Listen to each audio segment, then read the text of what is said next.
Have you ever been ready to throw in the towel and say, I quit when it comes to your relationship?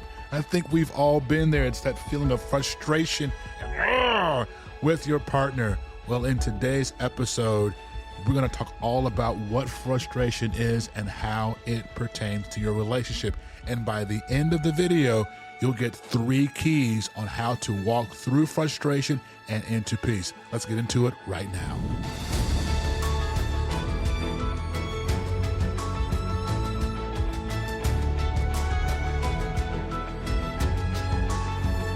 Welcome, everyone, to the Home to Haven podcast. Man, we are so delighted you have tuned in, downloaded. Come on in, stay for a while. Let's have a great and awesome conversation. It's a wonderful day. If this is your first time tuning in or listening, we are the Turners, and you found your home for faith-filled content to help you communicate in your relationship. So listen, if you get any small nugget from today's conversation, we will be honored if you would subscribe, give us a like, a thumbs up.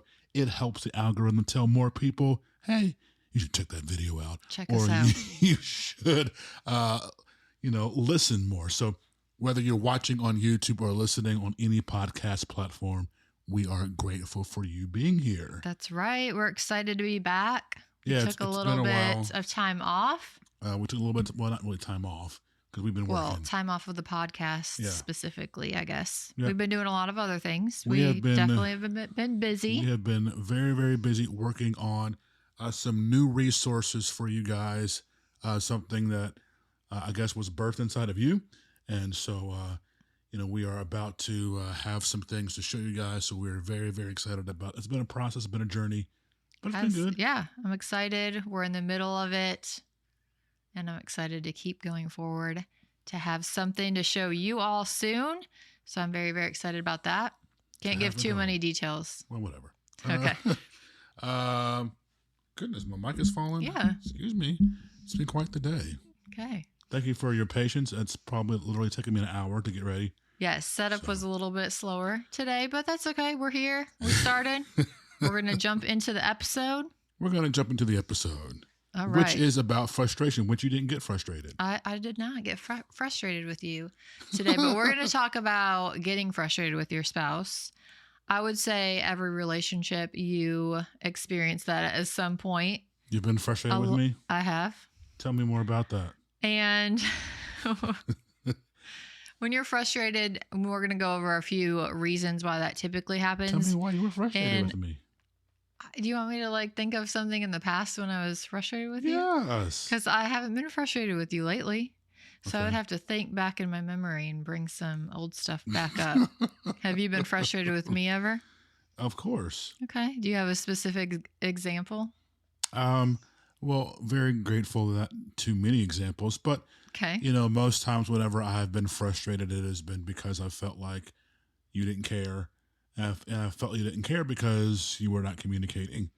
I may have said something or expressed how I felt, and you were just silent with it. Mm-hmm. Or I may have expressed hey, I didn't like how that went, and you didn't say anything back. So I'm just like, what the heck? So, learning your communication style, you having to learn hey, he needs to have some feedback from me when he voices something. That's probably what I was frustrated with. Okay. Yeah. Have I gotten better over the years? I would think so. Okay. For sure. You've taken that and grown in those areas. I hope so. Yep. Yeah. I can't think of one specific example off the top of my head when I was frustrated with you. Throw stuff off the rim.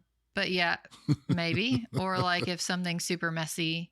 Yeah. And I'm just this place is a mess.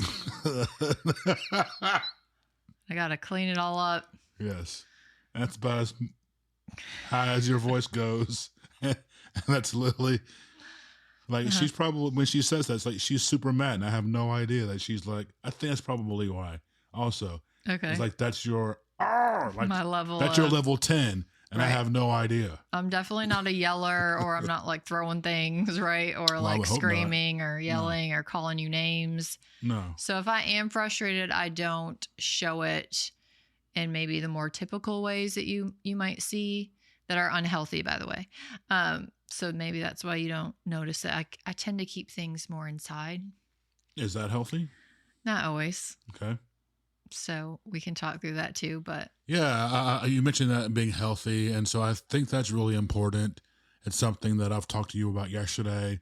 It's in general about having healthy communication, having healthy habits.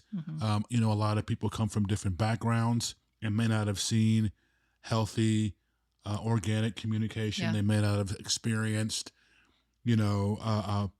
positive upbringing. Yeah. And all those things but they do play a role in shaping and molding us. Yeah. And so I always challenge the listener, I would challenge you watching to really desire to be a better communicator in spite of maybe what you may have experienced, what you may not have experienced growing up or in previous relationships.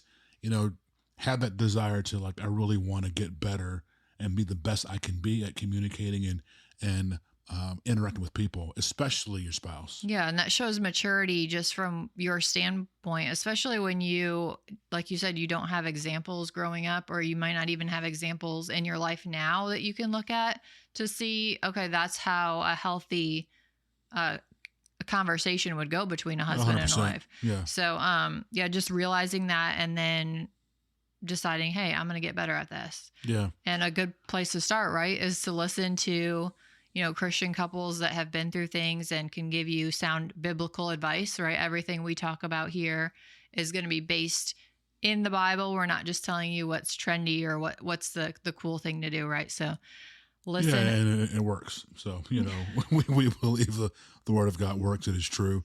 And if you'll put it into practice, if you'll be willing and obedient, you'll eat the good of the land, the scripture says. So as I'm reading the notes here, I guess I have been frustrated when, number one, some of the things that produce frustration is having unmet expectations. Right. And so I know probably the first 6 months of our marriage, I had some unmet expectations because they lived in my head and I had never communicated to them. Mm-hmm. If you've heard the podcast before, if you've listened, if you were a hardcore, follower, you may have heard this story before. If not, welcome in. But one of the things when we first got married was, of course you have all these things in Hollywood and family traditions and, people tell you what roles are supposed to be. Yeah. And I think we talked a little bit about that when we were dating, but we didn't really dive into it. So when we got married, you would get up and your breakfast was peanut butter toast and apple juice. It was every single day. And so you'd get up and you were fixing your peanut butter toast and apple juice, and I'd come downstairs and I'm like, good morning. You're like, well, you wouldn't even say good morning. So that was like, what's going on with this girl? And then I'm like, well, do I have any breakfast? You're like, no. And then I'm all like ticked off in my head because I'm like, this girl didn't care, and she didn't make me breakfast. And I don't know if you were like, what's wrong with you? But and I'm getting upset. I'm angry in my head. I'm frustrated. Didn't communicate it, and we had to have a conversation of, oh, you expected me to do that? I didn't know. I never knew. Yeah. So we might have talked, like you said, about things like that when we were still dating. But I feel like you don't know what it's like to live with a person until you're living with the person. And we did not live with each other before we got married. We did not live with each other before we got married. And we weren't pretend marrying. Correct. And so this was all new, like just being in the same house with you, right? Living day to day, like every single day. And the only experience I had with living with someone besides like growing up with my family was a roommate. Right. And you don't prepare your roommate's breakfast or like, hey, good morning. How are you doing? It's just like, hey, what's up?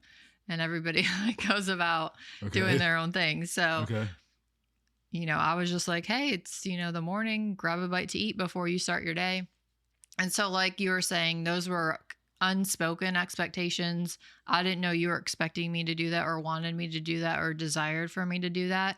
And so there was disconnect there. Yeah, it was a big disconnect. We struggled, I think, for a while just trying. Again, we're brand new, and I would challenge you to give each other grace because you're merging two different lives. Yeah. And again, it's different. It's a different person. Even if you have lived with someone before, it's somebody completely different. Yeah. So allow each other the chance and the grace to learn and to mess up and to, again, talk through. Mm-hmm.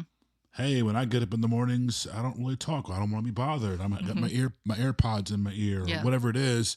I'm not ignoring you, so that we're not frustrating one another. I think one of the things is I hear a lot of is, a female or a woman expecting her husband to know what she's thinking, and she never said it. Right. So how is he supposed to know, right? Yeah, exactly. And then judging him that he doesn't care because he couldn't read your mind. Right, exactly. And that goes into one of the other main reasons that people tend to get frustrated with their partner is because you don't know how to communicate to the other person. 100%. So either you have different styles of communicating, or the way you prefer is not the way they prefer. So you're going to probably communicate the way you would prefer someone to communicate to you, hopefully. And so that might not, be in sync with the other person, especially in the beginning. In that scenario, we were just learning each other, really.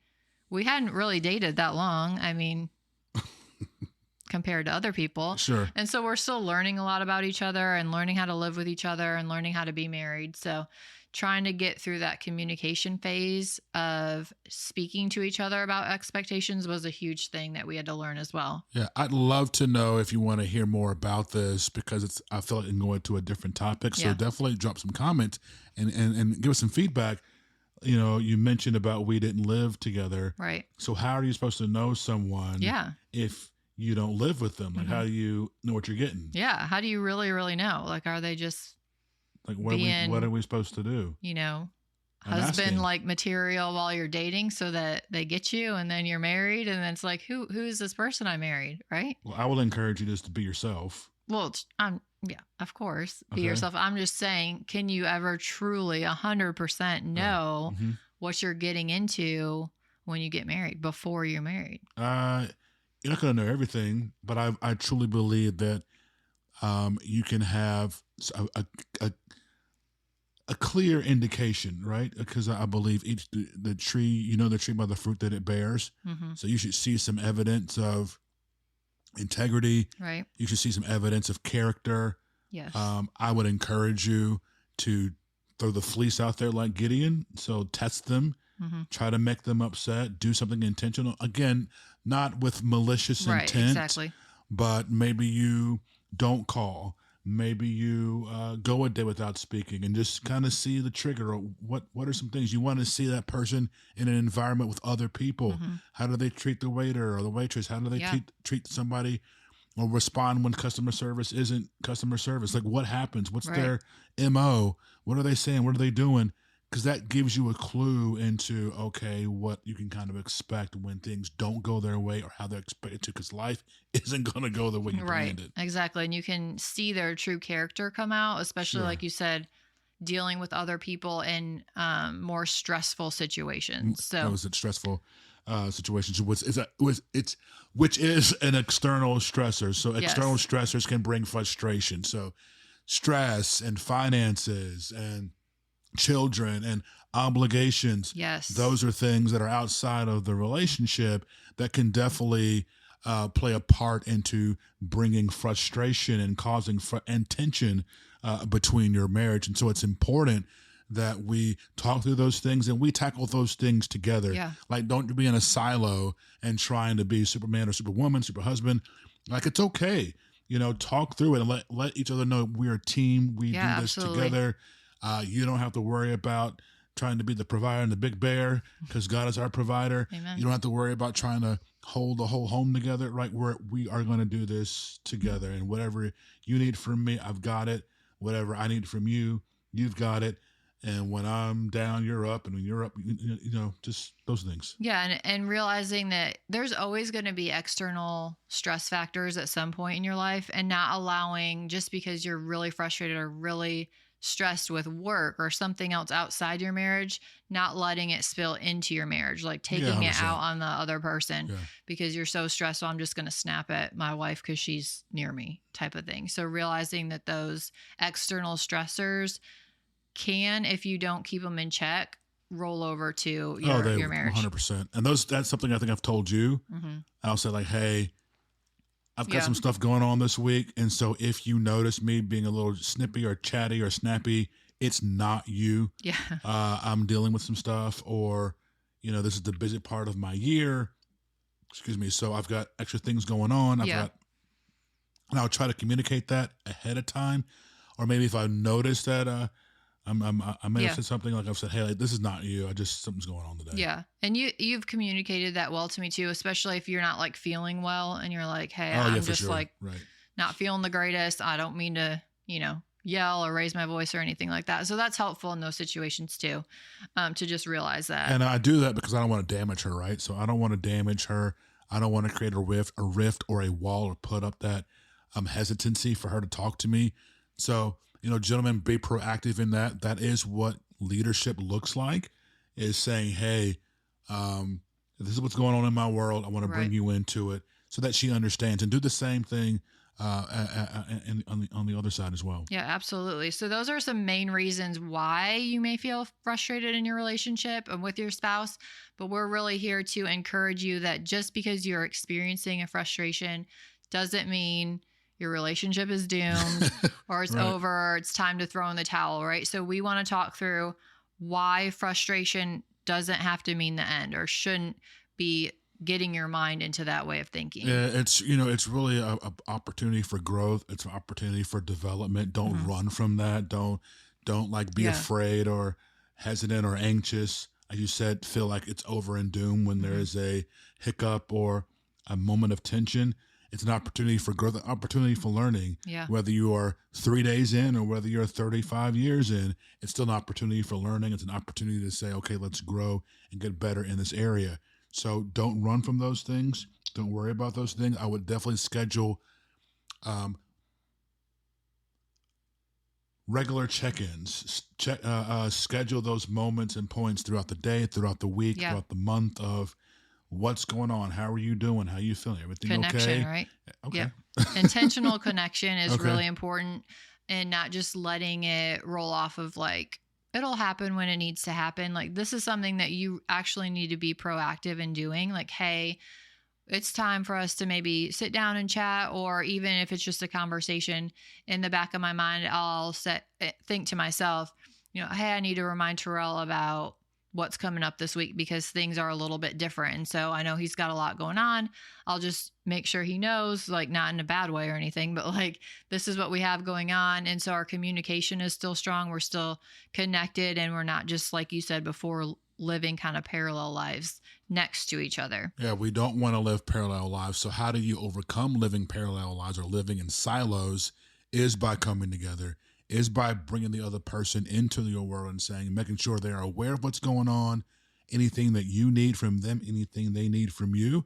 And you're having those conversations, and you're all, Amos 3:3, two cannot walk together unless they be in agreement. So it's so very important. It's very critical. It's life-giving to your relationship. It's like the vitamins, the what do you call them? Electrolytes into your marriage, of having those constant check-ins. And so you want to do those things.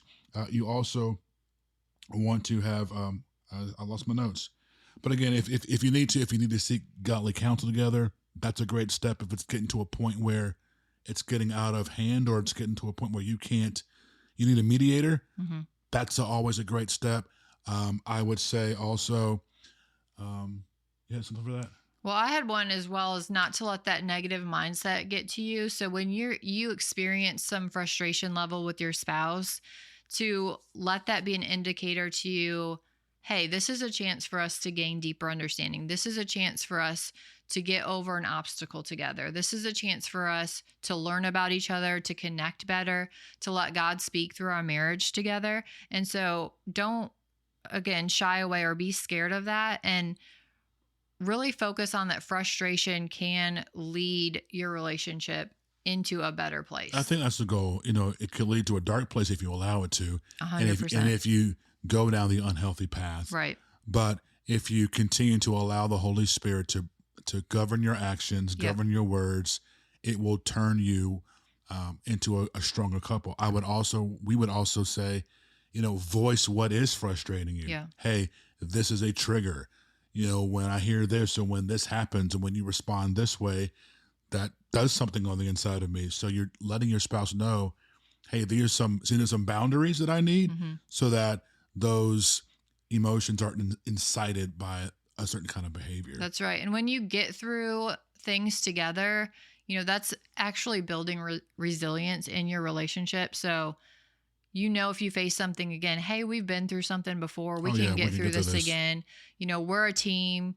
We're strong together, and you can use it as something that will catapult you even easier, or, a smoother road when you face a different obstacle in your relationship. 100%. What are some things you guys think are some of the top stressors, some of the things that frustrate most couples? We'd love to hear from you and see if they made our list.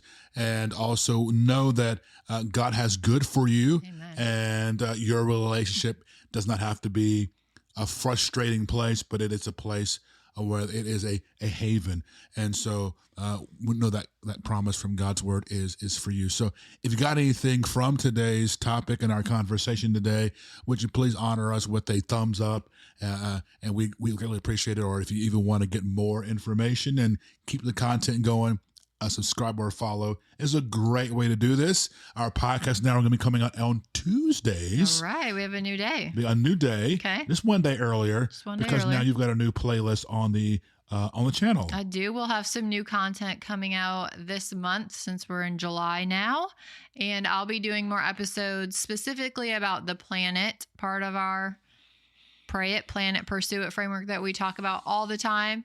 And so I'll be doing some more in-depth how to plan, how to use a planner to actually get those things scheduled, and different tips and advice on the planning part of our Pray It, Plan It, Pursue It. Yep. So those are drop on Wednesdays. Okay. Podcast will be on Tuesdays. Yes. And then our Travel with the Turners. And that's just kind of an area where we do fun stuff that helps you see us in real time and real life, that we are real people. Yes. And kind of how we communicate. There's one video, if you haven't seen it, it's when we go to Greensboro. Okay. And we go to Greensboro and somebody wants to do a coin press or whatever it is. And it's one of my favorite moments because you ask Jayden the question and he doesn't respond. You ask him again, a little bit more sterner tone. Right. And he answers you.